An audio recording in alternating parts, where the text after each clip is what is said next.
Labdien! Mani sauc Naģertē Sako.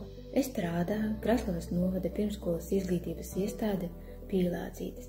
Strādājot ar bērniem, es novēroju, ka bērniem ir nenoturīga uzmanība, vājas koncentrēšanas spējas, vāja atmiņa, nepietiekami attīstīta sīkā pirkstu motorika, runas traucējumi, bērniem neiet uz kontaktu, bērniem grūti savaldīt savas emocijas, kontrolēt tās.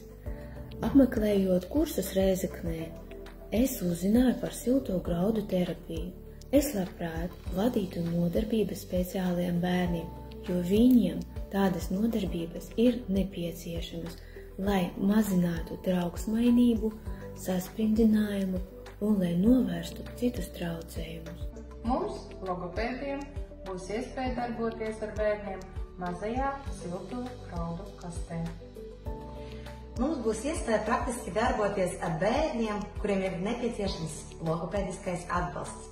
Tas stimulēs katra bērna fizisko un psihoemocionālo stāvokli, mazinās stresu, uztraukumu, bailes, spriedzi, veicinās koncentrēšanās spējas, līdztekus attīstīs bērna runu, valodu, adaptācijas spējas un pilnveidos bērna sensorās spējas.